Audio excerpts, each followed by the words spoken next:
Bonjour, bonjour, bonjour. Merci. Tokutani lisusu to solo la. Nazo senga na bainyoso oyo bozo kota na kati ya vidéo, bo partager vidéo, voilà. Partager vidéo, aimer la vidéo pour na te ba ko protéger vidéo na biso. Moi, mi koleleke belé to sololité. Toye to solola, toye to partager. Toye pour na ko attaquer religion ya mutute. Mais toye awa pour na ko sunga biso na biso. To meka un peu ko comprendre. Et si ka passe na biso e wuta. Toye pour na ko sungana. Na respect ya moto nyonso na religion na ye koko Samuela ingeta tozali awa to yoko solola ingeta na lingi to partager to meka un peu ko découvrir ensemble passe ya moto moyinde uta wapi. Pourquoi le Congo ou l'Afrique demeure toujours dans la souffrance. Voilà. Na prometa kibiso que tokoya na 19h, mais na un retard il y a 7 minutes, il y a presque 15 minutes. Tout le monde met un peu qu'on découvrir, to partager ensemble. Pas si il y a moto moindo et uta wapi. Mbambindo sima wingeta. To met un peu qu'on comprendre pourquoi mindele bazalaka ba ingénieur ba fabriquera ba pareil. Mais, ingénieur africain, ingénieur ou yabiso, bazalaka réparateur, y a pareil, y a mindele. Évangéliste Roli, merci Caroli. Si vous pouvez de partager vidéo, tindela na baninga oyoyo. Baye binanute, boko tango na ba groupe, botango en direct na kata ba groupe andeko balanda. Parce que c'est le problème, ou le problème capital dans la situation ya Congo lelo.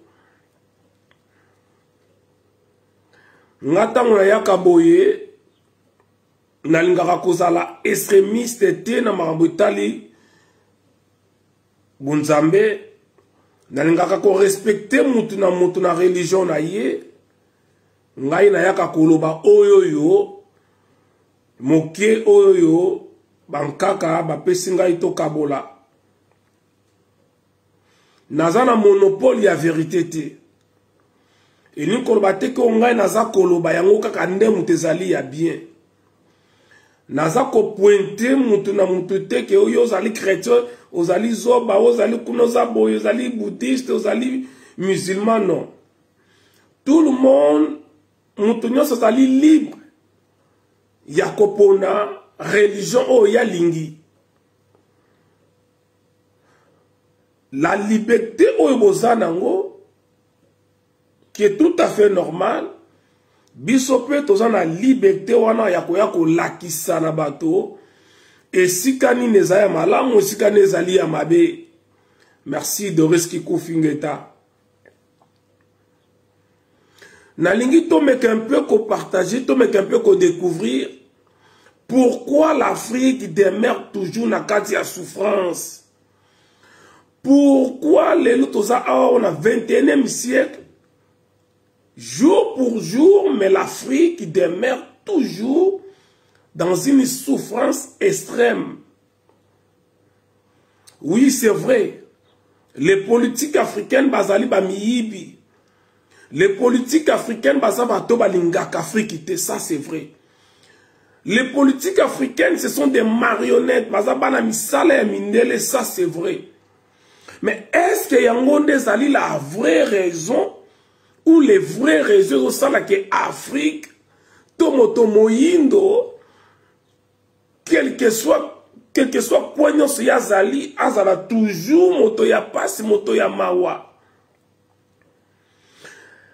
Même les noirs américains, au bazar na 4 États-Unis, parce qu'il y a des noirs américains avant dans les États-Unis. Là, je parle de noirs américains au bazar na 4 États-Unis.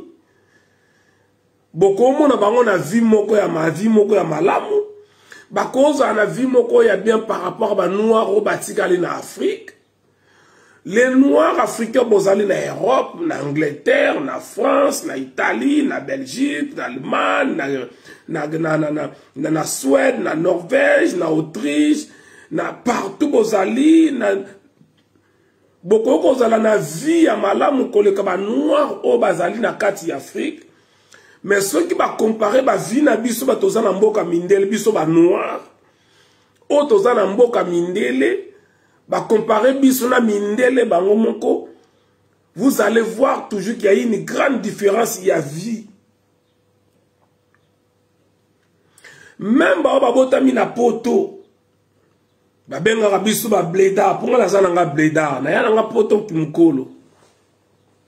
Même ba botami awawa ba botami aux États-Unis, soko zuvi na bango na ba mindele, vous allez voir il y a toujours une grande différence dans la forme ya ko vivre na makambo nyonso. Pourquoi tout ça? Merci Nana Lutula. Yango na yena lingito partager yango. Les noirs todo ça ba force belé ya makasi pour na ko vivre, pour na ko survivre, pour na ko zelo ka ko lia même ba bazana poto les noirs souffrent. Na le but que mindel ba souffre bazate. Mindelo ba souffre ka bazali. Mais soko tali na taux ya pourcentage na ba noir na mindelo ba souffre ka, vous allez voir que les noirs souffrent plus que ba mindele. Nyonso ane uti wapi. Na kozala molai mingi te parce que kosilisa awa nazo kene émission to kosala ce qui nous va permettre te na to le bela vie et pas ya papi gen. Nazo kota directement na sujet na biso. Bomoni na sujet na titre na biso totie, c'est quoi la différence entre la religion et la spiritualité? Mutumoko ebi sanga mezale loko moko. Parce que na kata religion spiritualité zalaka. Mais na kata spiritualité pe religion zali. Ce sont des questions, j'en suis louzi. Ce sont des questions où bazako baba se pose tout le temps. C'est ça la vraie raison il y a pas sinabiso yango wana.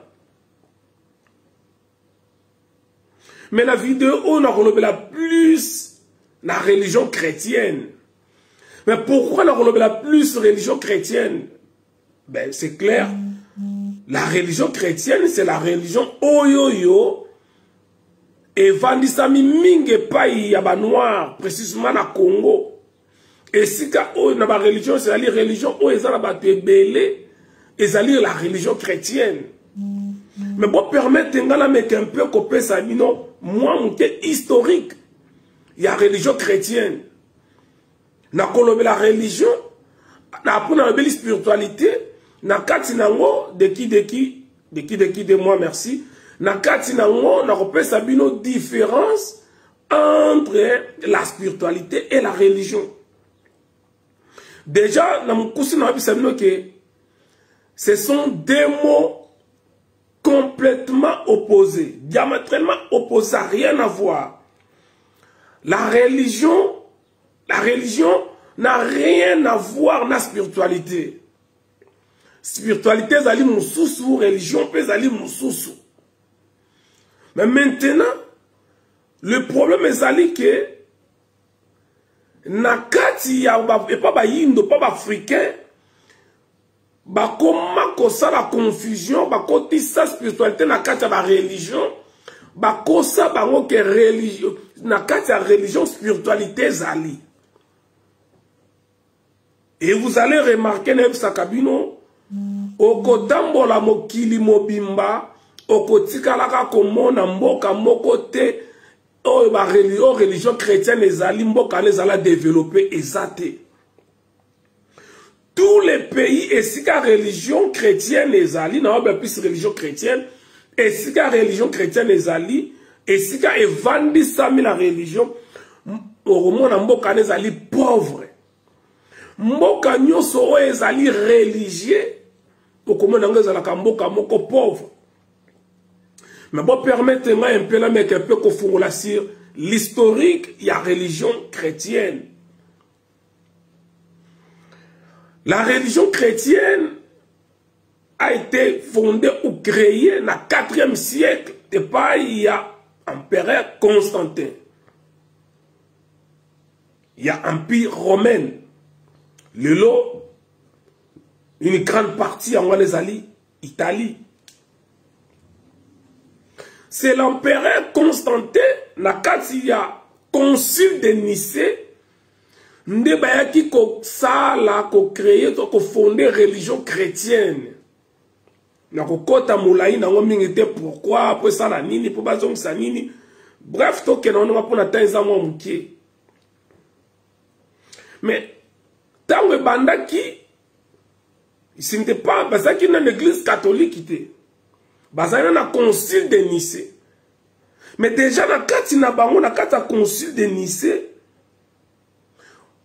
Bokabwa nezala ki ka ande bomo na bango na Congo kuna bango nyoso soit disait basambela nzambe moko. Mais bakoka ko se mettre d'accord te basale bango nyoso basam l'église moko. Kuna se orthodoxe, kuna ce qui est église romaine, kuna église de réveil, kuna église protestante, kuna armée d'Isali, kuna église kimbangiste. Bango tuwana bazana kati ya tourbillon. Mais depuis, tant ma solo ane bandi, d'abord avant nous, et comme église catholique, il y a une carte na bango divisée ko salama. L'empereur Constantin a imposé Batou, tellement qu'il était très puissant, a imposé Batou à l'époque parce que c'est l'empire romain qui était plus puissant à l'époque a imposé Batou. Il faut que va reconnaître, merci Eli Elikia, va reconnaître Jésus-Christ comme Seigneur et Sauveur. Jésus-Christ azali Nzambe. Et Zalaki, et Banina nous a parti à 3e siècle de marche à Bandi avant que Bazo Mississa na bango. Et ça, le comme soutien au Wengeti. Bon, Wengeti, tant que ça, mec avait l'image, Zalaki, tant Wengeti Vandi, et je vais Zalaki, tant Wengeti Vandi, Jibaye. Ça dit, tant Bandi va pour parler de bango, tant nous, église, et quand dans le monde entier, sa religion, il y avait déjà la carte de la division. Une partie était Jésus-Christ Azali Nzambe, Azali fils de Dieu, pas Azali Nzambe. Une autre partie, que Jésus-Christ Azali un prophète comme tout autre prophète, Bayana Mokili Oyo. Et partie Oyo, qui kolobela, pour reconnaître Jésus-Christ comme Dieu, comme Seigneur et Sauveur, comme le Fils de Dieu. Cette partie, a été menée, dirigée, influencée, et pas il y a évêque, comme il y a Lucifer dans le bango chaque fois. Lucifer de Cagliari, oyo là comme démon Lucifer, vraiment Lucifer awutara na lola ba bengana kaye aswana kala nzambe ce qui n'engeni bobeta lisura Lucifer, c'était faux, c'est faux et archi faux. D'ailleurs ça 4 mètres sur l'autre solango et parti au Lucifer azalaki na yebsa kabino azalaka mutu azovanda kuna na empire romain mutu lokola ngana yo kombo papa na mama babotela ye lingala kombo na ye zalaki Lucifer. Maintenant Lucifer lokola zalaki, merci Elilika. Lucifer lokola zalaki na influence pe makasi. Azalaka pe batwana koyoka mingi. Ya zalaki na ngambu ya oyo bade koloba ete Jésus-Christ azalaki nzambete. Et d'ailleurs, ce n'est pas le même nom oyo ya Jésus-Christ. Nazot sa kombo ya Jésus-Christ par rapport il y a écrit, mais en réalité, c'est lui qui était venu, Mimi Souzi Masilo, merci. Moto Ayaki, Oyazalaki, prophète, Oyazalaki envoyé en Zambé, son nom n'était pas Jésus-Christ, son nom était Yehoshua Mashia. Comme on est là qui Yehoshua Machia. Entre une partie va être Yehoshua Machia pour ne pas appeler toujours Jésus. Yehoshua Machia azalaki moto moyindo, azali prophète. Une partie solo va être azalaki nzambe. D'accord. Bon, et yoko salake Lucifer donc on a une influence wana et empereur Constantin a exécuté ba poursuivre landelier akimi ayoko kende wapi na exil na 3e siècle na 360 après Jésus-Christ le sako kosili sango merci tant Lucifer a qu'un exil na 360 to comme na 366 ou 370 370 Lucifer a eu kufa et na tant Lucifer a kufi et ça le leader ya le connaître bitumbe ça na Congo ba rebelle ba bunda total te guerre Angola pour te comprendre bien sa vie pina na Edouard Bazobunda tant sa vie ba kufi et pesim ba la mort Edouard de facilita si sa guerre Angola c'est exactement ce que les cas à l'époque dans le 3e siècle tant où Lucifer a kufi et permettre maintenant empereur Constantin à vendre sa idéologie. Il y a église, il y a religion chrétienne. Tant où Lucifer a kufi, l'empereur Constantin a banni sa idéologie à religion chrétienne. A imposé, a ordonné na maman nyonso na moto nyonso ya kobota mwana na ye à partir du 4e siècle tant ba yo ko fonder maintenant religion chrétienne et vani na 4e siècle a imposé que moto moko ta koki kobota mwana apesa kombo ya Lucifer pour na bango Lucifer aza ko représenter adversaire ya nzamba azali antichrist. Parce que tant azalaka na bomoi, azalaki kote le mela, bango balingi ba comme Jésus na bango comme Dieu. Ba kote idéologie na bango Lucifer bande koboya, tant akufi, l'empereur Constantin a ordonné que personne a koti kalaka lisusu kopesa mwana na ye kombo ya Lucifer te. Merci moninga ne Congo.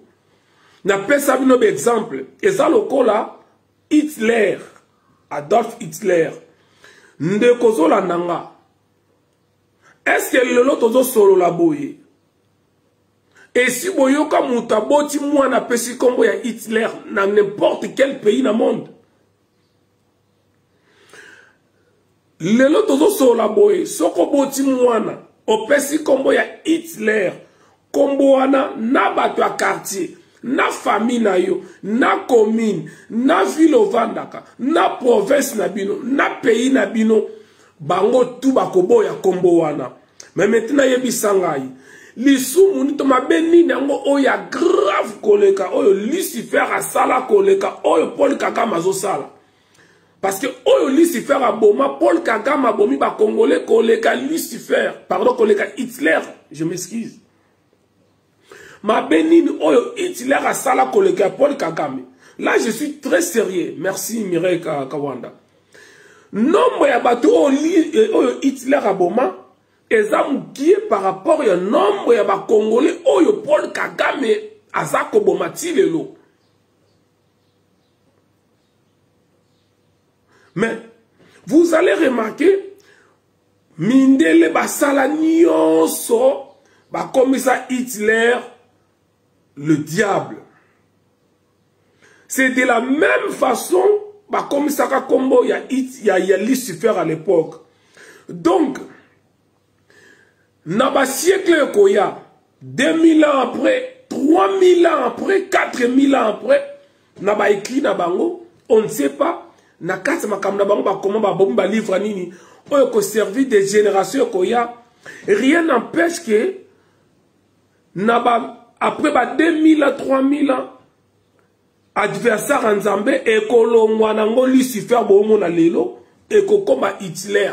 Tout est possible na mukilo, parce que mundele mutu ataka makambo ya lingi. Mundela koko ya lobike, ko banda lelo, mabango ezobi na nanini, na volka ya nirangongo, l'équipe a diamanyo sa mukil na valeur. Mundele akoya bisimino omoni mabanga wana eza boye basala nango boye bazungisa nango boye par rapport ya diamant mabanga wana na volcan Mirangongo eza la valeur koleka diamant donc tu ko découvrir que mabanga wana le carnet diamant automatiquement mabanga ezo bima na volcan Mirangongo eleki diamant parce que mundele mutasala makamunai mundele mutakomisa Lucifer ennemi en Nzambe akomisa ye lokola adversaire de mundele. Là, dans la côté à religion, vous comprenez pas comment vous allez. Donc, Mundele a monté à comme si Lucifer comme adversaire en Zambie. N'est-ce pas chaque fois. Ce qui Lucifer a zala qui a comme qui adversaire en Zambie, boaka qui est na lola, est-ce qu'il zalaka. Esprit on est l'attaque Lucifer et utaka wapi. Bon ça qu'on imagine une créature au yemoko tatanzambe a créé a comme à l'issue adversaire na yé. De fait, il y a déjà que Lucifer azali adversaire en Zambé et zali bozali ko sala ba benga kana français la blasphème contre la divinité ya tata Nzambe. Et ça va péché moko impardonnable. Vous ne pouvez jamais comparer la puissance divine na créature oye moko sala. Mais tout ça est outil dans la religion chrétien, c'est-à-dire catholique, na kata concile de Nicée.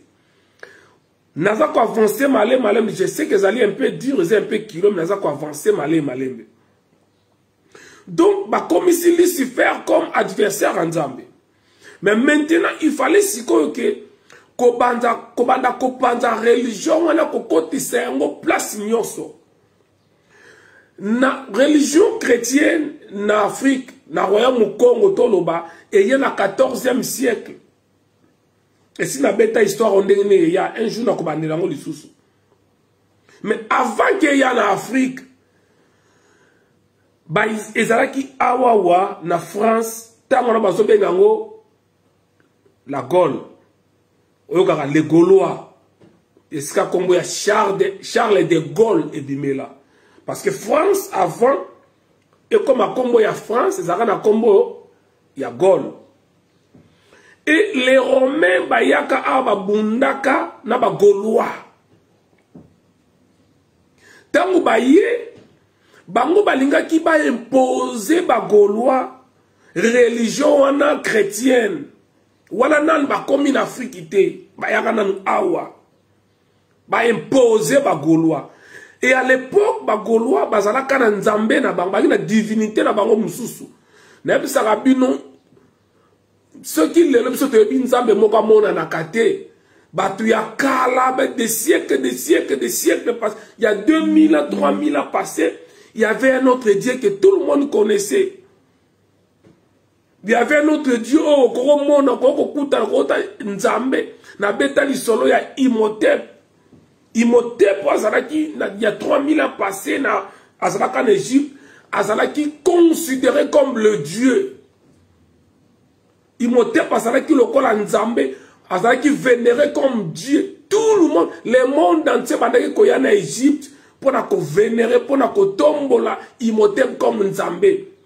Nzambe otoyebi lelo à l'époque bayebaka été.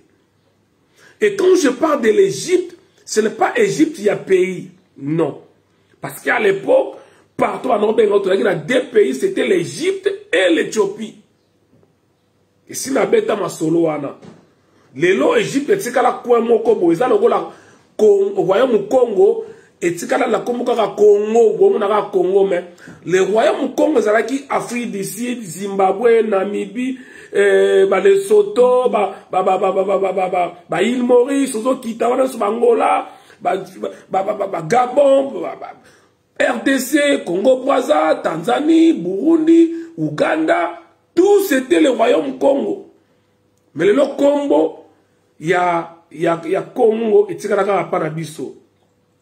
D'ailleurs, pour comprendre le royaume Congo, Zimbabwe, à l'époque, il y a des milliers d'années passées. Il y a 4 et 5 siècles passés, même pas.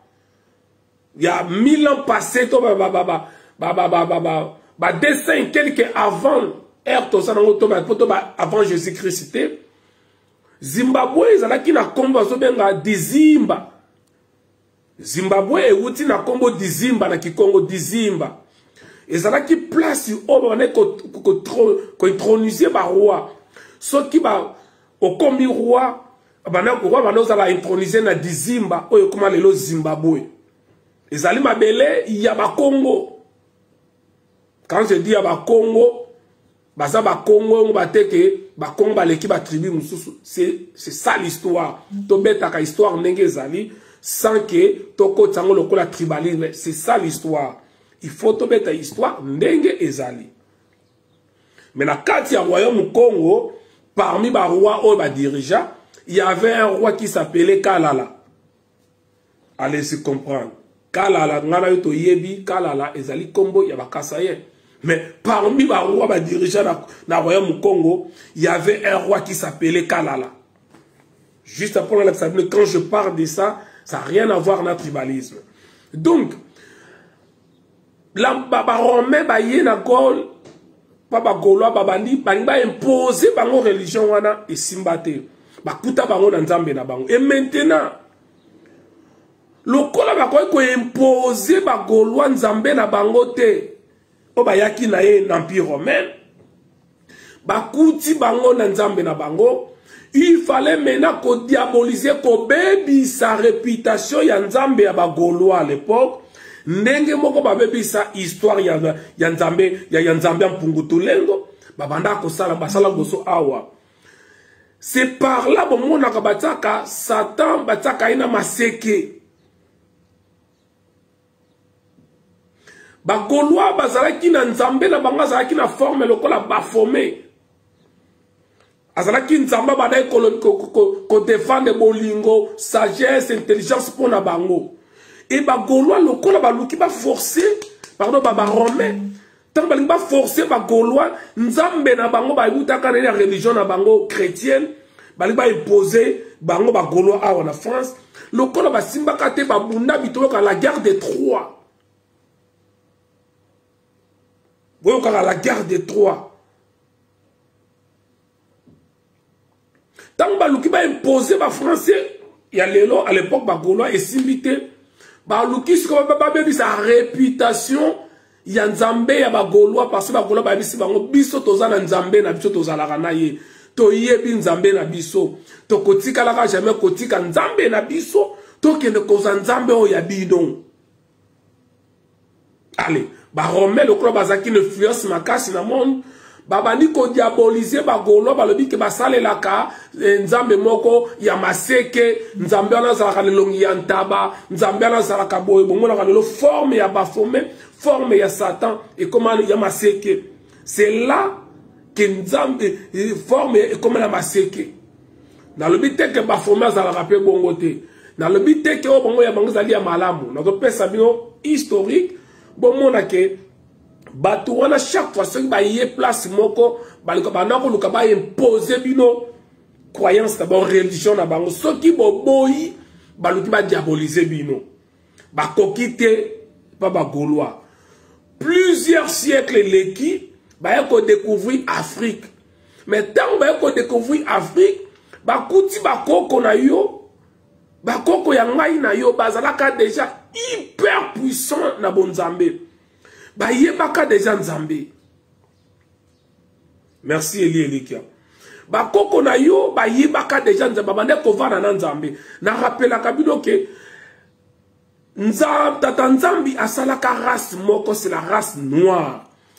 Des millions d'années motomoyu na banda ko vanda ye moko na mokili race mususu ezalaka te. Des milliers d'années, motomoyu na vanda kana mokili oyo zomona oyo monele azalaka te. Mondele tango aye nda bani makamususu. Alors tant ba yoko découvrir Afrique. Ba yoko mona ke ba kuti peuple moko boye très organisé. Ba koko na ngai na yo ba yebaka déjà mathématique. La preuve année, l'os de Shango, au bazwa yasla bazwa os ya Shango, eza ko daté na 20 000 ans passés. Os di chango beta en internet, eza na ba formule en mathématiques. Pour la première fois na l'humanité, c'est-à-dire moto amona formule en mathématiques ezala ki na Congo. Congo ya ngai na yo ya Zaïre. Mindel bakina ko découvrir os di chango eza wana na internet. Mokuwa ya chango wana eza ko daté ya 20 000 ans passés. 20 000 ans passés. Donc le 21 000 ans passés.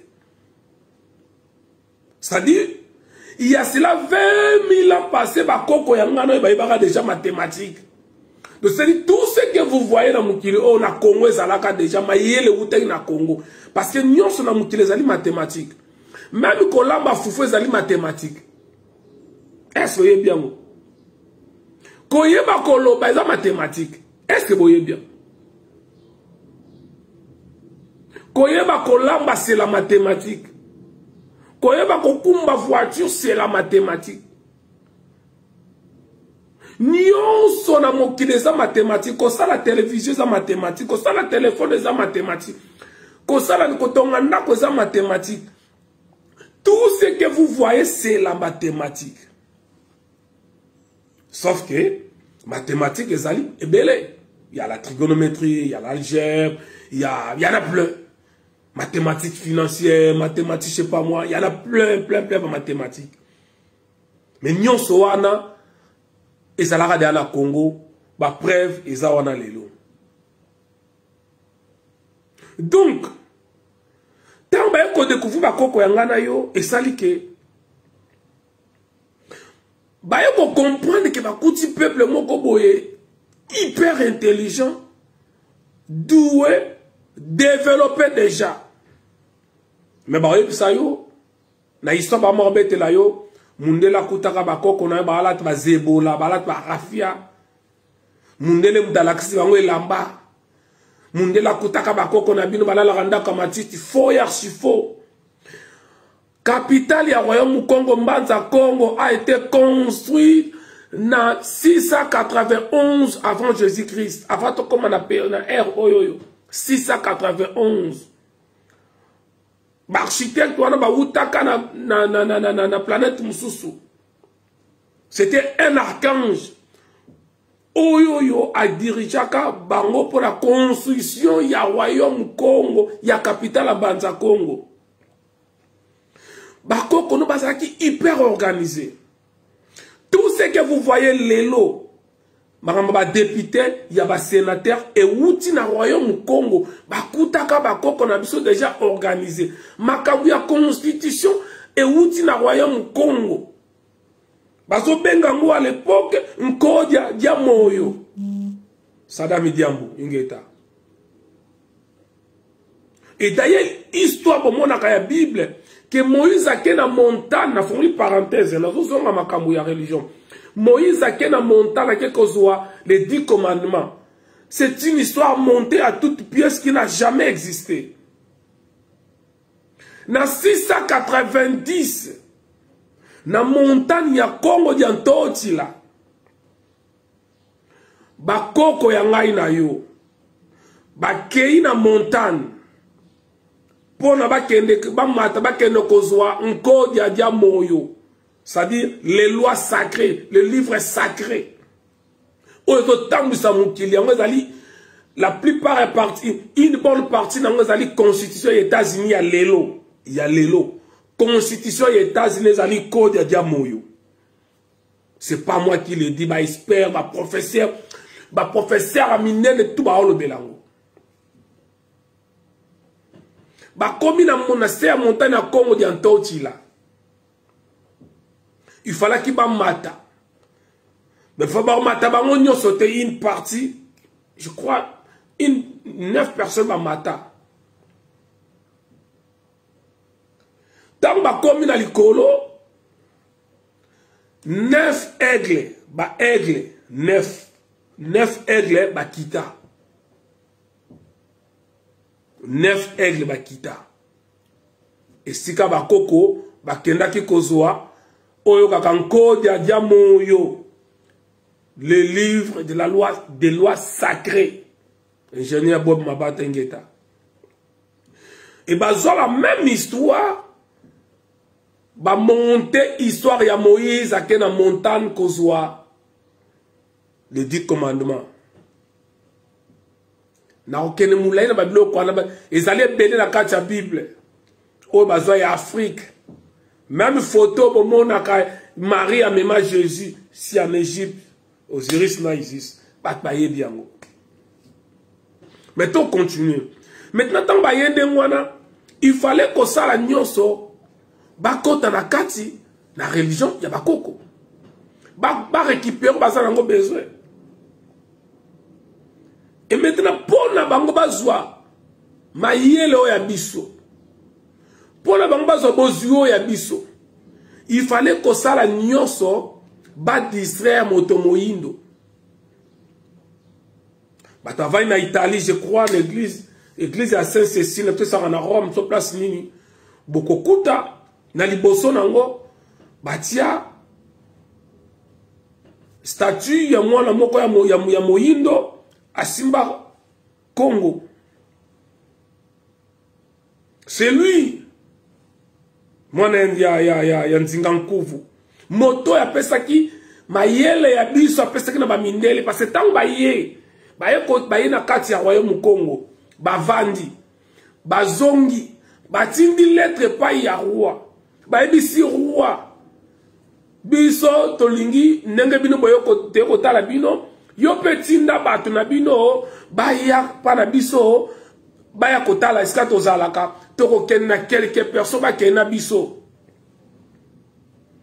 Le roi na gentillesse nyonso ne sengo nyonso andimi, amoni bango normal parce que motema pembe motema ya bonzambe, parce que daki bato ba na nzambe, azi ba koko ndambo ya ngai na yo, plus de 3000 et quelques personnes, ba koti na bango na basuwa wana bakenda.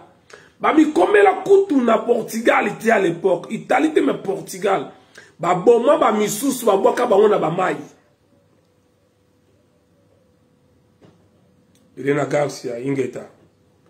Tango ba komi na kuna na Italie na Portugal, ba zuba koko ya ngai na yo ba balisi bango. Oui, muninga ne Congo. Erreur ya roi ya ngwana. Bazi ba koko ya ngana yo tango ba komi na Portugal, ba pesi bango basi ya mindele.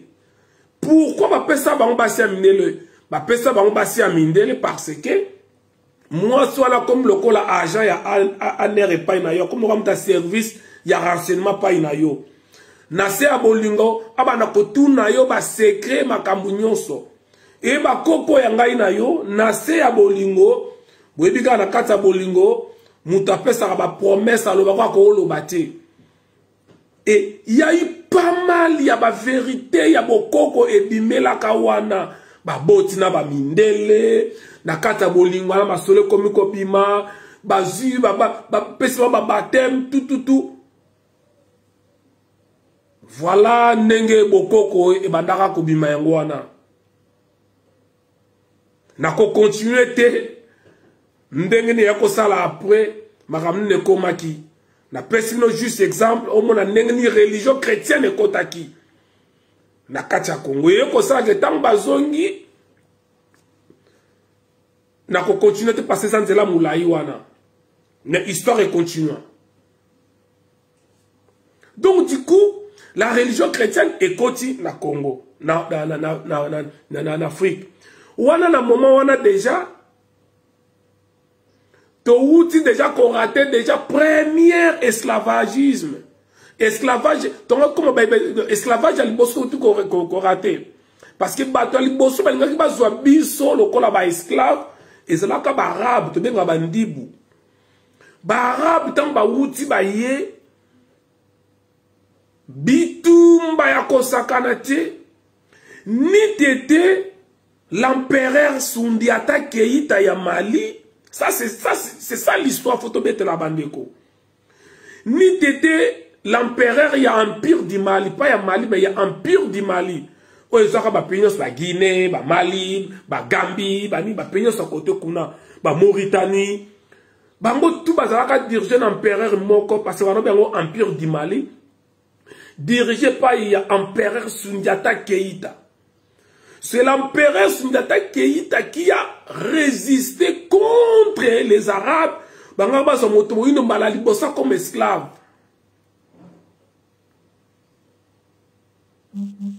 Donc Sundiata Keïta a résisté à Bengani Bandi Bara Bakimi et en 1246 avant Jésus-Christ. Tout ça après Jésus. En 1246, l'empereur Sundiata Keïta a élaboré pour la première fois au Bengaka les lois universelles, il y a droit de l'homme. Ça dit droit de l'homme, bon, on a les lois, on y a le Belaka, en 1945, non le Kouta, et bani en 1246.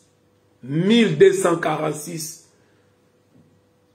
1246. Ça dit dans le 12e siècle, l'empereur Sundiata Keïta, l'empereur du Mali, tant la Bengani Barab, Bangaba Zobiso en esclave, Ndé a élaboré pour la première fois à publier qui en la loi universelle, il y a droit de l'homme. Et la religion chrétienne est Kovanda. Maintenant, tout compte dans sujet. C'est quoi la différence entre ça? Il y a spiritualité dans la religion. Dans il y a religion, il n'y a pas la spiritualité. Parce que religion est où c'est pas, il y a pas.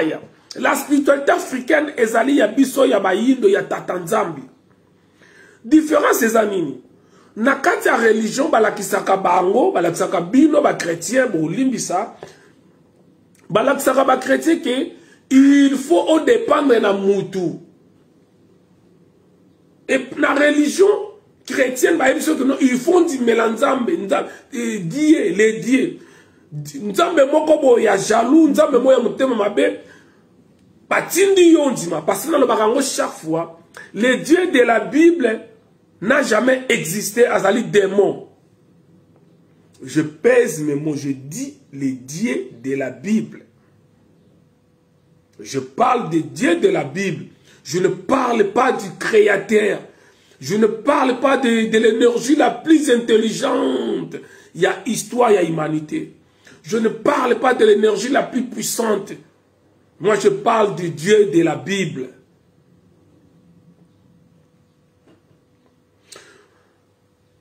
La religion, on a dit, Guimata Chris Lowe, révélateur, expliquez vous c'est pour Koko Samu la histoire au Yébité.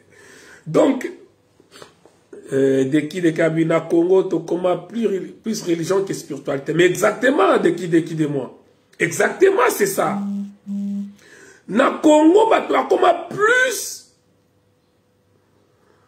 bah, religieux que bah, spirituel. Ça dit, dans quatre religions, bah, ozana juste pour dépendre na mutu. Ça dit, ozana pour na cause la nzambe moko boye, Dieu moko ça quelque part à ça là. Pour nous comme ça non, Jésus-Christ est Seigneur et Sauveur. Les Camerouniens sont Jésus dans le baki boy, Jésus le biboy, Bible le bito ça la boy. Ça dit religion rôle nango moko yango wana.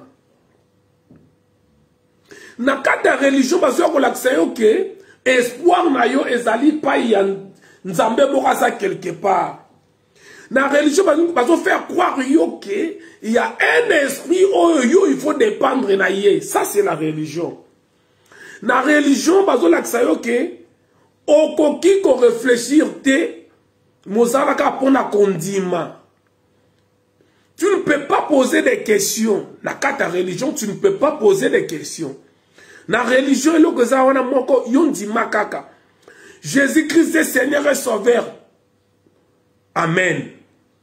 Yesu akufaki pour la masumu ya ngana yo, yo lebi amen. Oh, ngana yebi na kata Bible la bino. Jésus ce qui ba bomaka yezala ki parce ki abukaka mibeko ya ba romain. Oh, ngana yebi yango wana. Nil par la Bible otanga bazo masone que Jésus akufi parce que non, ngana yebi ki ba romain ba bomaka Jésus parce que abukaka mibeko ya ba romain. Est-ce que na fingi mutu? La Bible on a tanga yango wana. Donc na carte de religion ba biso que non tu ne peux pas poser des questions. Yo il faut ndima comme tout na te koluka koyeba te yo ndima kaka. bayebisi bino na religion ke Jésus nenga zaboye akufaka babaka ine kuluse, il a été crucifié et avant que musa moye koya bazaki nzoto na ye baketia yango na kati ya tombo. Or ce kotangi ba réussi ya lelo ou ba écrivain grec, italien bazokoma ba professeur ya minene ya théologie ya solo ba archéologue makasi bazoko mentionner ngoke na kati na histoire romaine botanga yango la crucifixion. Je vous demande, bon dimanche, allez vérifier si la crucifixion, la crucifixion à l'époque de l'Empire romain, et ça que le bandit ko sala yango pour na ko humilier mutu, pour na ko cracher sur mutu, ko humilier mutu, ko la sake mutaza mutabo soto, et bandit ko sala que soki baba ki on est kulusu, bako nzoto na yo bako kitisa yango te, nzoto na yo ko tikala na croix. Jusqu'à ce que bandeke bakoya kolia yango tinzo twane kosila ndambu oyo kotika la wana bakozwa yango baboke kona ba force commune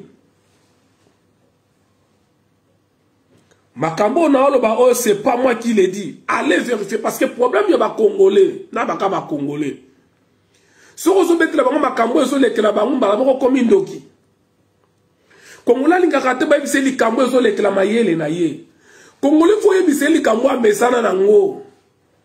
Congolais so ko betele makamuna ya yokate automatiquement comme démon. Automatiquement va comme traiter au démon, ndoki, ntamisala mabe, antichrist, tout. Donc histoire ya Jésus, on a religion babeta que Jésus a été crucifié, après ba une autre onaye, ba ketsa on attend, c'est faux et archi faux. Parce que selon la crucifixion romaine, ceux qui va crucifier, baba qui on est koulousou, le quoi qui signe, merci Guimata, le quoi qui symbole, ya ko humilier, la se muta zali moto ya bosoto, moto moka zali moto zanga tina, ba ko zanzoto na ye ba tiki yango na croix, bande ke baso ya kolia yango, bande ke balie, ndambo ba deshi nzoto no etika ba relique na yo kotika la. Bazu yango bake bokango na force commune parce que ça muto sanga tina. C'est ça la crucifixion romaine, c'est ça. Allez vérifier parce que no kotanga. Je suis pas là pour na ko cracher, pour na ko finga, pour na ko loba, mais il faut que to loba vérité. To komi na ngonga oh il faut ko yebisa bana etata nzambi la vérité. Trop c'est trop. Moto moyi nazo souffrir likolo ya religion. Mais maintenant moyi bisanga. Soki banda koleka pona bande sorta na croix. À combien plus forte raison ba que nous à Jésus oya buka ki mibeko na bango bazwaye ba ça la différence na batu nyonso ye bazonzoto na ba que nous tango mobimba. Moto abuki mibeko. Or Kobuka Mibeko n'est pas romain à l'époque, ce n'est pas le cas de Félix Tshisekedi Wakana, mais que tu fais faire ce que tu veux, bah tu vas occuper tout ce qu'on va dire béton, rambessine. Non. Et en plus, Pilate à l'époque, Azaki Moto, yo naba romain banda ko simbate. Donc Pilate ne pouvait pas. Bon, la histoire, on a beaucoup de retard, histoire ya tatanzambe ça na kata livre wana te ya bouquin wana te ya 66 livres non. Pilate déjà zala qui mal aimé par les romains, il ne pouvait jamais ko buka mibeko ya ba romain oyo lo bakaite soki otie moto le kulusu il faut tika nzoto na ye jusqu'à ce que bandeke bakolia yango et ndako ekotika bwaka yango na fosse commune. Pilate ne pouvait pas faire l'exception pas il y a Jésus n'a pas la Bible. Chose qui confirme que Makambo c'est ça le côté la Bible. Mais la religion va il faut continuer. Koko samabinde ko kalate bazo ko finganga parce que na lati voulu ezama mingi de konga. Bon. Et ce qui wanate na religion et eli ba congolais ba tomoyindo moyeli motomoyindo ebisiye que Jésus a c'est quoi qui après 3 jours.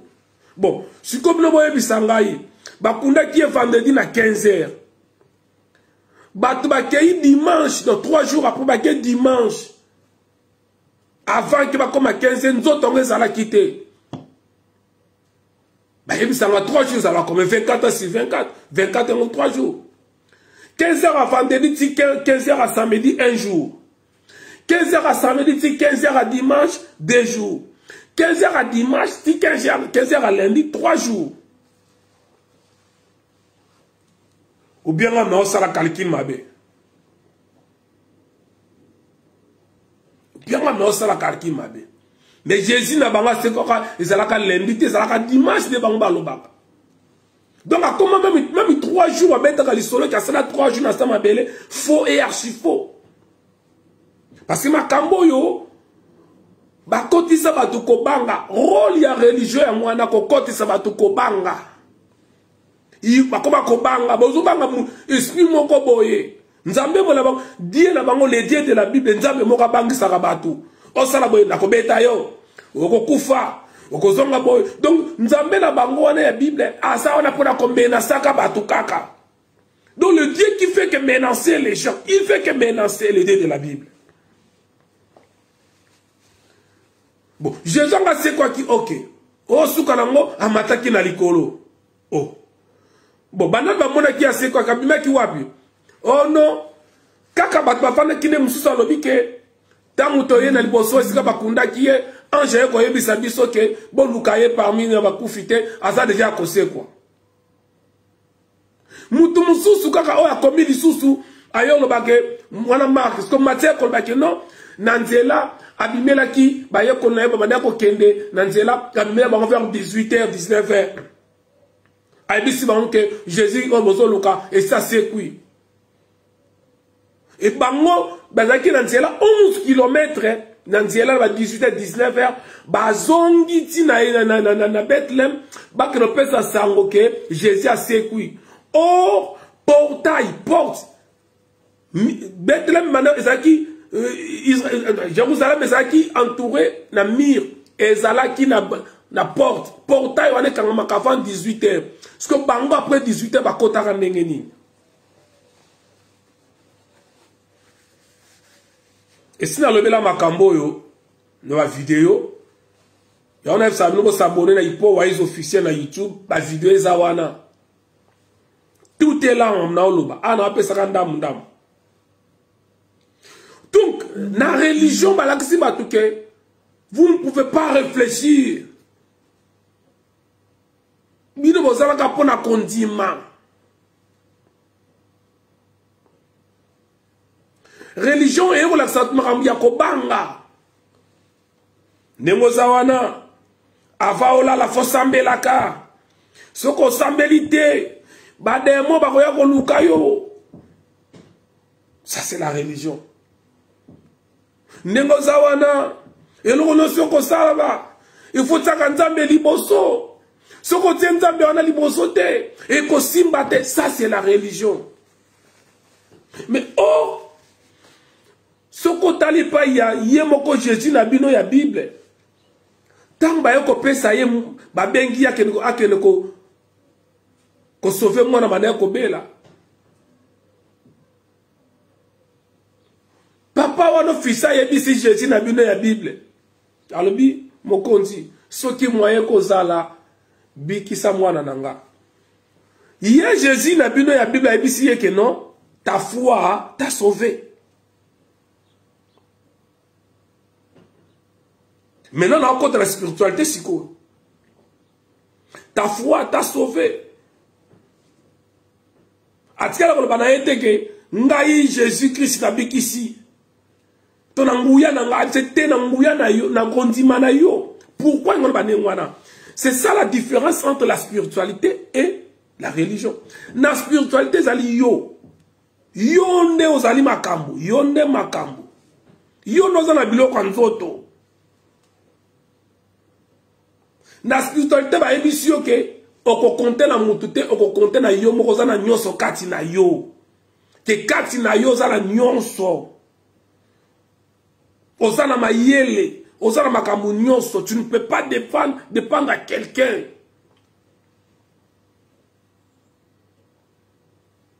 Na kati no ba ebisi yo ke tala awawa. So aussi matiti oyo, na matiti oyo. Malade ya rougeole esili. Malade ya kituntu to beng esili. Na kati ya spiritualité ba ebisi yo ke so mutazo be la fièvre jaune pesa ye kana sucre, to benga coco. Au pesier coco allié.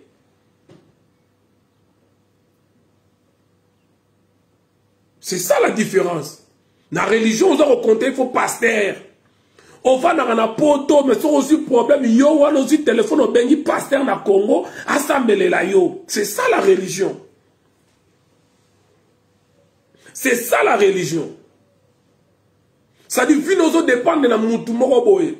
Okozambongo na yo ya pasi olongoli dimi otindeli mutu mo beswa pona yo na mutu ba yebisio ke azali dadi na yo papa spirituel na yo.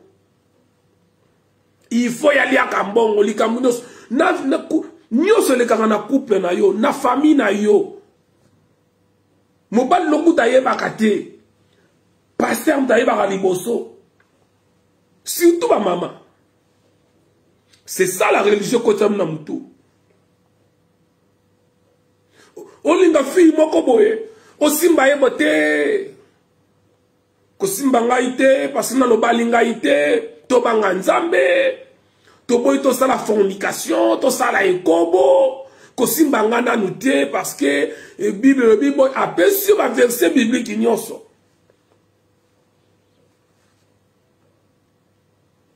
Mais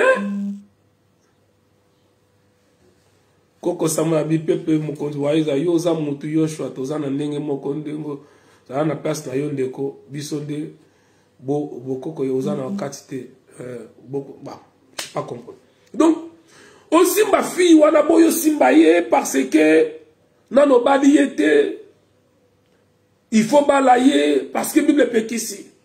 Mais la même misère pasteur asimba ka ndenga lingi pasteur abimaka na bango bazango te belé. Pasteur abimarana ba fille belé kaka mwana mwose na lingaka yo simba ye wana azana ye makango pasteur ça dit mapopo na bango maboko ya pasteur zali maboko ne mona ba ange donc ce pasteur a simbi yo za lokola ba ange nzambe ne ba simbi yo. La religion ozu moto moko boyo comme ko vénérer comme c'est lokola nzambe.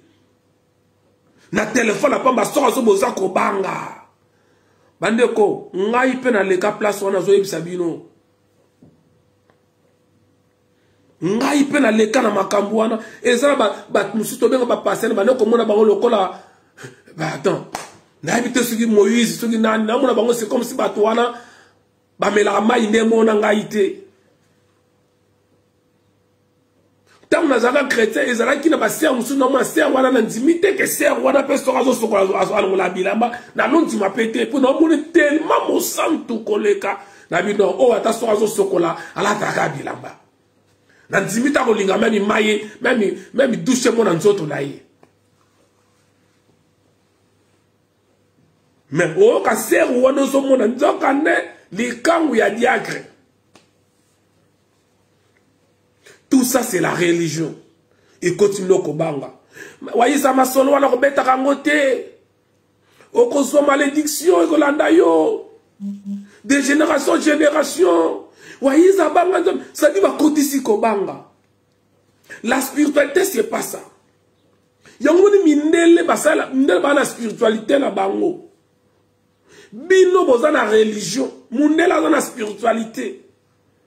Yango moni bino bokozalaka toujours ba mécanicien ba mituka ba voie mindele okosala mutuka te.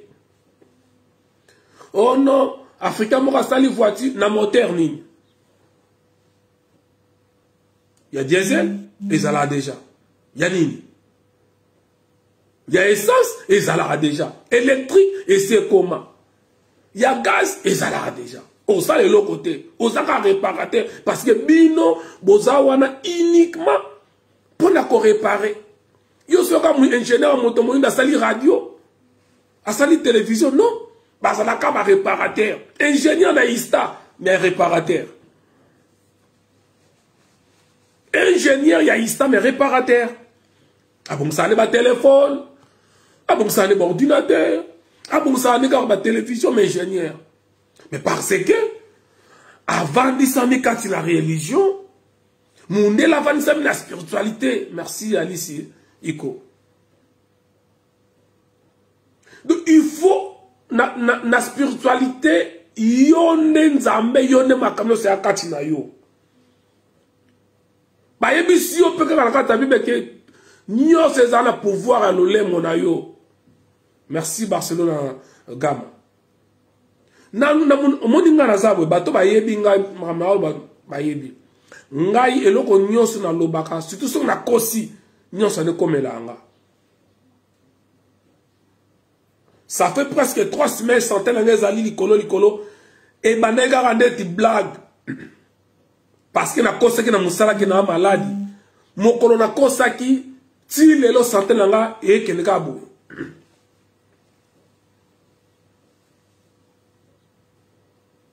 Et nyonso nga na lobaka salamaka. Parce que nga inde makambu. Na on a besoin de que na luka pasteur moka sambela nga. Il y a ça na Congo yo zalia mais confiance no pa ya pasteur. Bon, pasteur musubo zane awawa. Bino na France, to na Italie, so fana so na Belgique, so wa boza mo sika moko. Likamu moi na zo bela na butu. Obania no ko benga na no pasteur. Mais yo moko za pembe na mwana. Nous sommes bien pasteur.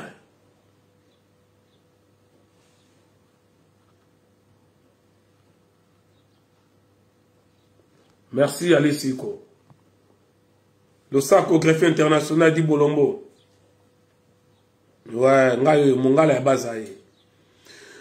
Mama mwana zobela. Osana mwana na ndako. Mwana za kobela. Olie ke yomoko oloba makambo pona mwana na yo, osambela pona mwana na yo, yo te, ozu téléphone malama pa pasteur. Daddy, mkole komi portugais, komi pai. Pai, tala mwana awa, mwana boyete, mwana boy. Ale yepe kuna pai slaza na kina butu. Sozo sala nina mwasi na yo yebito bengiye. Mwasi pe ya makanga msu abala mazana mwasi msusu quelque part na kuzu moko boy.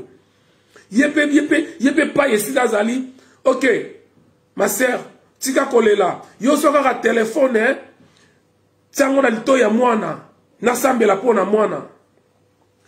Allez, ye kuna zolo ba amsu bazo seka na bango na mbetu na mwasi na likangu na ye.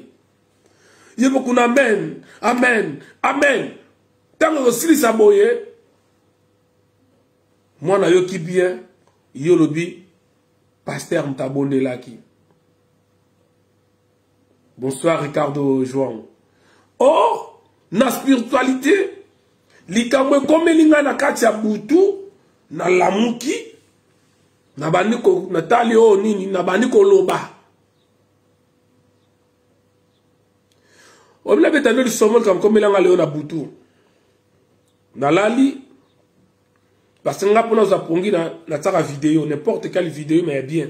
Ils ont la même politique, bien spiritualité. Vidéo de qui il y a professeur Jean-Fils Aimé, ali docteur en théologie dans la Dagaïmingi. Maman mingi pena lo bakana tanga ba livre na ye na yo ka payer parce que surtout ande ngwana na yo ki gauche droite ya malamu na sali ba recherche na sangisi yango na ye na memeli bandeko. Parce que les Congolais na kati internet, batala kamera ezanga tina. Vous direz que oh ceux qui makambo, ya basi ya fali. Romo nango à 1200. Donc on va vidéo ndenge les armes pe belé l'internet, comme la tala raté ngana gena na tala libino, na tali na gauche, na tali na droite, na tangi na gauche, na tangi na droite, na sangisi na yelibiso. Parce que mutaye que la kaka pa ya bato. Na te vidéo na zo yo ka vidéo tangue sili nenge vidéo za so sili coach na mususu Et koti na mateya. Mateya mozo lekela nga nyoso na YouTube nanga. On a même ali vrai 100 000 lelo. Et au sala ke nazolota sikoyo nde ba menacer nga. Une partie nazo ka mateya wana, une partie na kati na yo ka nde ba menacer nga yi. Na se ya pongi. Ça je vous dis na bango na kombo na tie komba bana nanga. Na pongi na yoki mutazo bisanga mais c'est parce que tu maté ya wana. Na lamuki na seki kanga mo na seki. Na zimba mo pa na longoli maté ya la na tie vidéo mususu ya spiritualité. Lelo. Donc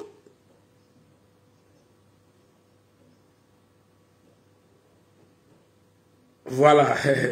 Donc, la ligne là, que Luka a la plus spirituelle que la religieux ou religieuse. Ça la plus la spiritualité que la religion. Parce que la religion, mon côté, Alice, c'était quoi comme message?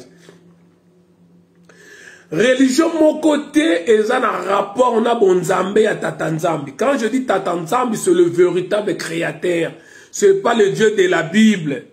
Le Dieu de la Bible, c'est un Dieu jaloux, un Dieu méchant.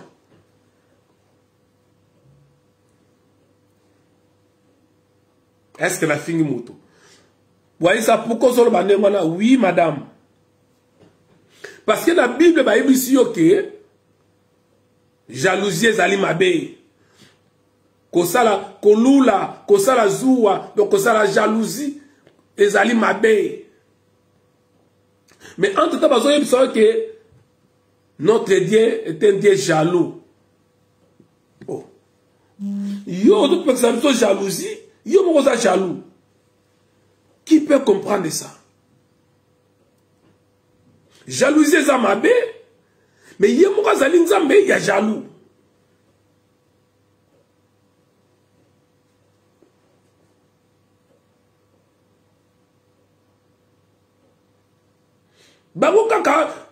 Ah non, Bible, ils allaient livre sacré. Oui, Coco Samuel. Oh, ils allaient Bible, ils allaient inspiré par Yanzambe. Non, non. Soyons sérieux. Soyons sérieux. Oh non, eza na nzambe moko kaka na mokili oyo. Nzambe azalaka moko. Angrigo HD on tient le but. Voilà, tu as tout dit ne konanga. La spiritualité est de loin plus important. Ben voilà.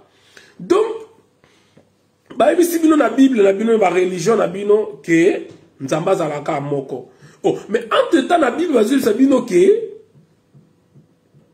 Nzambe wana zalaka jaloux alingaka te basangisa na banzambe mususu. Kitoko, merci Hugo. Oh, oui, mais c'est sûr que Nzambe zalaka moko. D'accord. Bah parce que si jalousie na kati ya Bible. Mais kaka na kati ya Bible, Nzambe wana zalaka jaloux. Oh, yo zo pe que ça va tout jalousie mais yo moko za jaloux. Qui peut comprendre de ça ce que ça kaka chrétienté?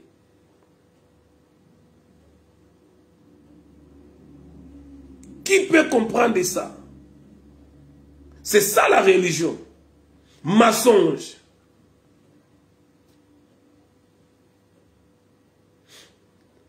Non, on a yebi, Hugo, on a yebi. Oh, Nzamba zala moko. Maintenant, tant que yeba le vika zali dia zali jaloux. Alingaka te basangisela banzambe mususu. Nazotanga na Bible, oh non, Israël a été battu parce que akende kosela nzambe bapaya. Nzambe ngo bapaya nde nani? Oh Dieu de Baal. Oh. Oyebi Baal. Oyebi pourquoi bamisa batia na Bible Baal. Oyebi origine ya mo wana Baal. Baal. Oyebi pourquoi yango Na yebisa okamwa.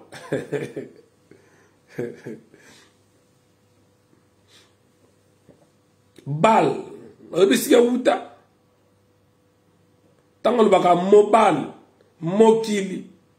Moyindo. Mosumuki. Mobal. Oyebi yango wuta wapi. Tolo bila mu kongususu malembe. Donc, il y a toute une confusion dans la religion. C'est pour cela, Zobandela, vous ne verrez jamais, alors jamais, dans mokili oyoyo, pays moko, ezali pays moko religieux, ezali développé, ezate. Pays moko te na mokili oyo christianisme ezalaka makasi, pays oyo ezalaka développé, ezate. Mais voyez ça, pourquoi tant que la religion, le christianisme, et que religion, c'est le christianisme, non. Ils allaient belé. Mais je parle plus de christianisme parce que on a mutu et bungisi penda bonzambe na biso.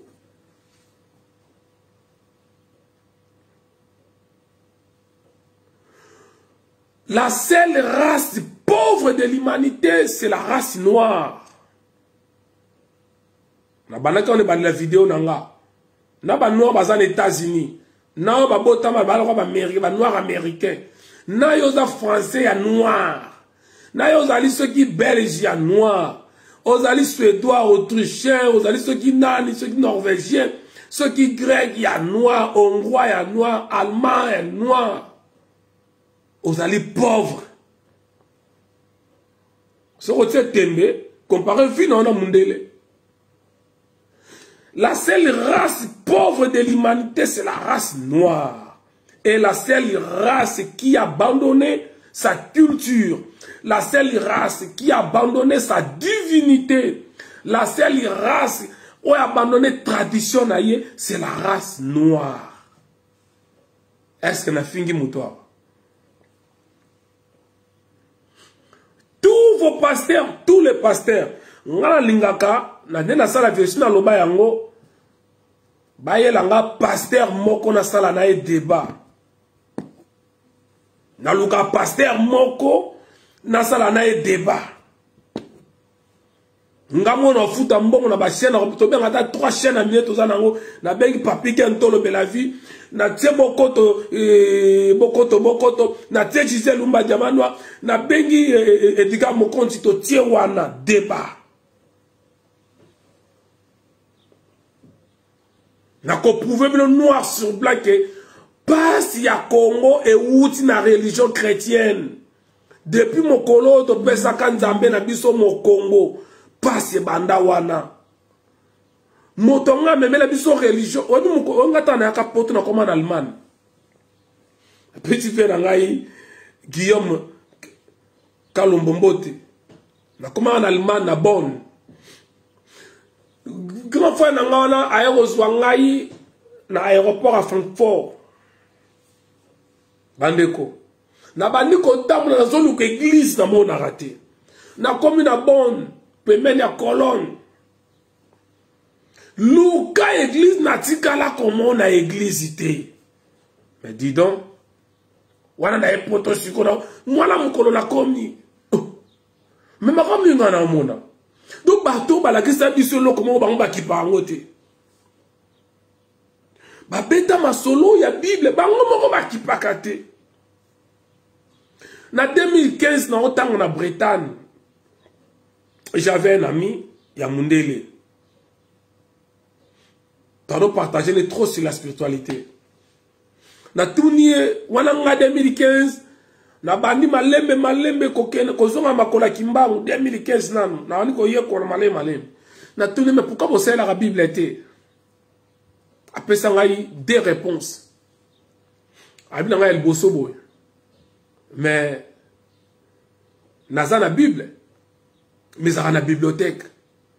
Si on a besoin de l'eau moko, na kiko consultant na bibliothèque. Nga oh, vous allez on anda ko tabino? Na ça on anda pourquoi? Et ça livre, si on a besoin de recherche moi na quelle bibliothèque? Na quel na tanga ba livre noso, na kepe na tangi yango, eloko na luka yango ya na kangi na zongi sango wana na bibliothèque, Ah bon? Na tourné deuxième question. Mais pourquoi vous savez la moto bien quand même côté? Vous savez la moto n'engage plus en Afrique de ça la moto pour la ligne. À répondre à ça mais non. Binonde botika la nango pesa makambo époque nango eleke zali période na période.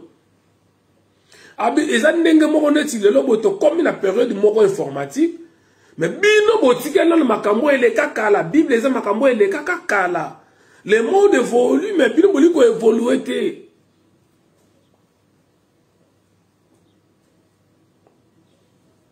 Yango moni papa uta ekolobake Bible comme ya kala, il faut pas renouveler yango. Voilà la différence entre la spirituelle et la religieuse. Chaque dimanche, nazo kata kala mingi tawa. Chaque dimanche, ba Congolais o bazana na banda ya mboka, no bazana mboka, ba kenda ko sala culte pa ya diable. Mais comment bolingi sikoyo ke mboka wane bonga? Comment bolingi Afrique bonga? Tous les dimanches, il y a un sacrifice et pas il y a Dieu soleil. Combien de temples il y a Dieu soleil et en Congo? Combien de temples? Kota balabala moko benga l'église. Kota balabala moko. Toutes ces églises, ce sont des temples pour la Dieu soleil. Toutes ces églises. Et par ignorance, babengi homme de Dieu. Oui. Bozapena homme de Dieu. Le Dieu de la Bible. Bozapena bana ya ndoki. Parce que le Dieu de la Bible, c'est un démon. Je pèse mes mots. Le Dieu de la Bible, c'est un démon. Jésus-Christ, c'est un démon. Allah, c'est un démon. Marie, c'est un démon. Jéhovah, c'est un démon. Saint-Esprit, il y a un démon. Tout ce que vous voyez dans la Bible, c'est démoniaque.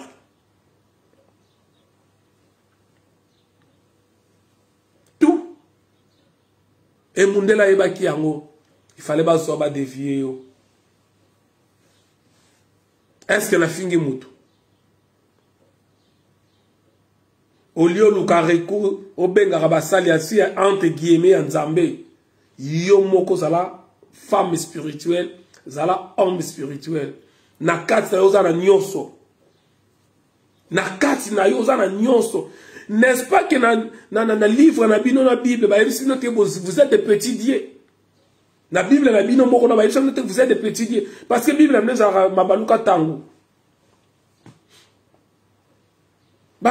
vous êtes des petits dieux.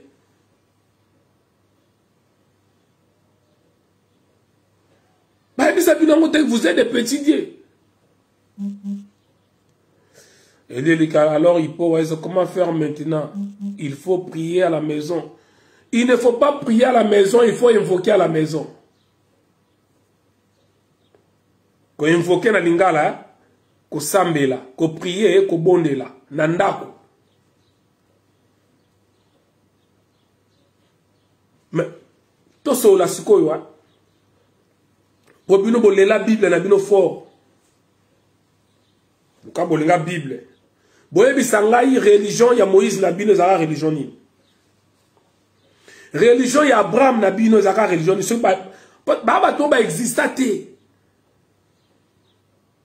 Abraham, Jacob, ceux qui ba nani, ba existate. Oh. Ba existate. Soit disant Isaac a qui na ba na mi balé.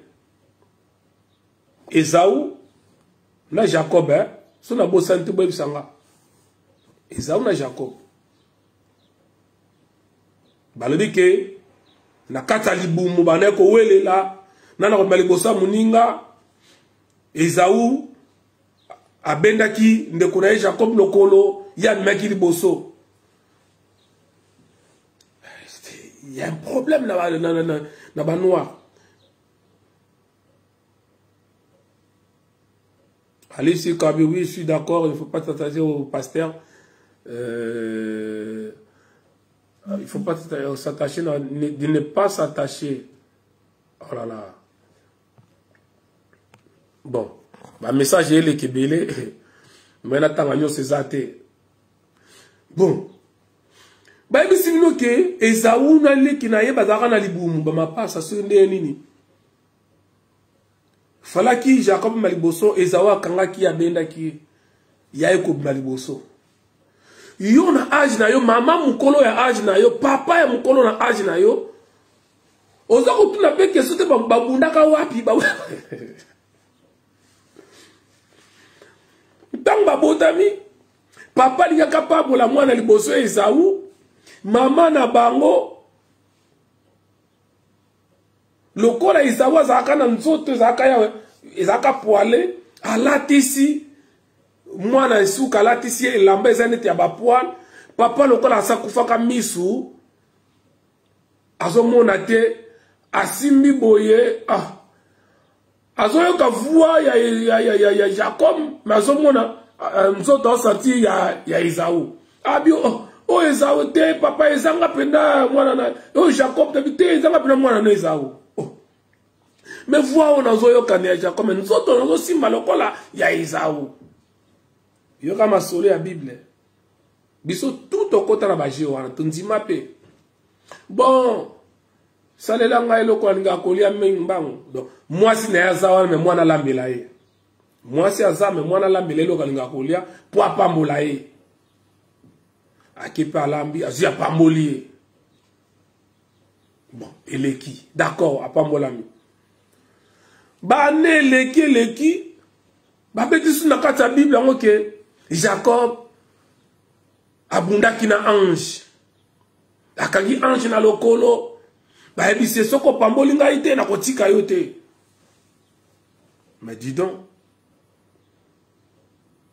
koko samela weza na question moko na kobenga après mission parce que bazo ceux qui na tumbi Bible na kokoma liboma est-ce que ça solo kokoma liboma ndenge batebe batumba Bible bakoma liboma te ils ont livré kokoma liboma eloko neza kasi makambo ya ba religieux yango na kobangisa batu la religion chrétienne ezali vamisami na kobangisa batu soko salibo yoko kufa soko salibo yoko beko komela yo c'est ça la religion. Donc Jacob akangi ange na lokolo onzoka ba ange ba makolo ngaye bakate oh nzoka muta ko bunda na ange et puis ange ko mo bondela etika ngai tongo ko ya kotana ba ko mona nga oh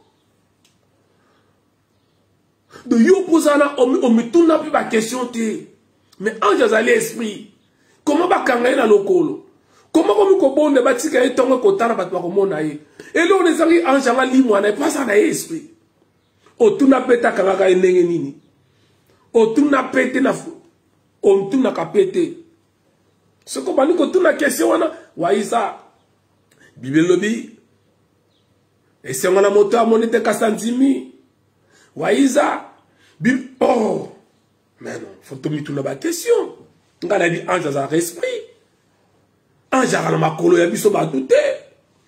Comment yo Jacob pour que nous kanga ange na lokolo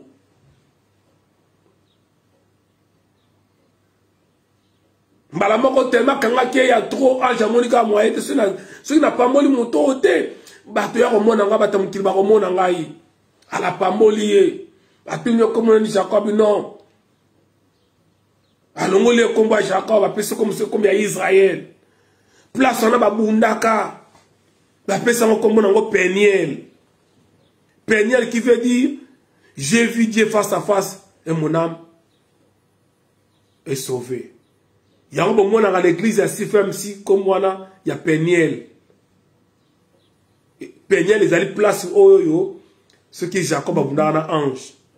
Donc nga mukolo boye mande fa pembezo bimanga bolingi ngana ndimake Jacob abundana ange. Soukalanga longa qui ange, il faut être malade, malade.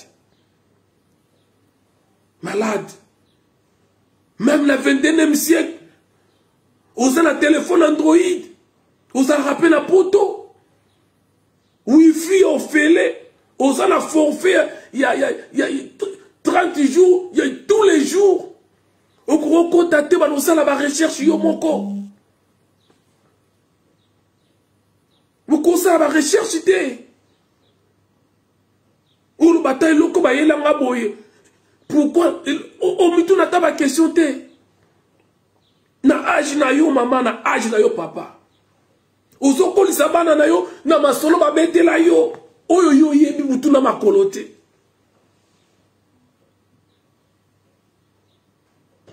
Guima tabezani tu mutabu na mpebe. Mais tout à fait.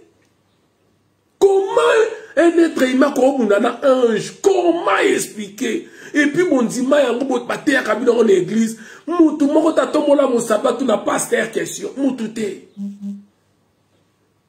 Depuis de moi, peuple ya ndenge nini yo le boketwa yambo. Quelle sorte ya peuple? Quelle sorte ya peuple? Nyonso kaka amen. Amen. Maman nanga banda bandi makambi ya tombola depuis 1980 jamais à comment na député Kabila j'étais kabala bila jamais. Mais mon cambia munene ya église comment expliquer ça? Comment expliquer mutaza lidiake moula na moula encadré batakuma ba passer et bela bimisa mais jamais alors jamais maman nanga a comment na dépôt était kabala bilamba.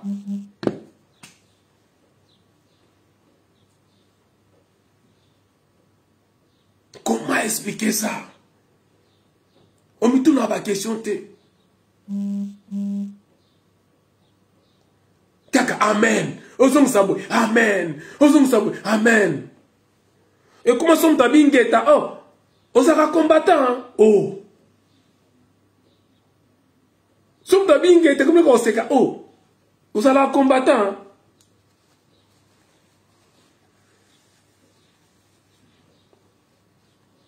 Oh, na keko mwana mama mbikudi. Eh. Yo tilo ko mwana ba mama mbikudi. Ya bat ba mama ko sambelo ka ba mbikudi. Eh. Ndeko, yo na fete mese ko mwana ka ba mbikudi. Mbutangi mabia lengeta. Mon peuple périt par manque de connaissance. Oh, que mbikudi wana zbe na mbikudi, ce qu'on sait quand c'est en français prophète. Yesu akemo na prophète c'est kaza ya nzambe yo komo na ba mikudi okomi démon ah kokanga mwana mwa sana te na ba mikudi ba yini yo voilà religion ko bangisa batu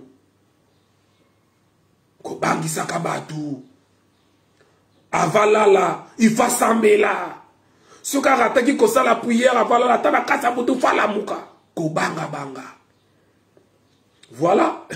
Si on a continué comme le Camboyo et si la tête, je vous demande de vous abonner à Hippo Waiza officiel na kata YouTube na biso.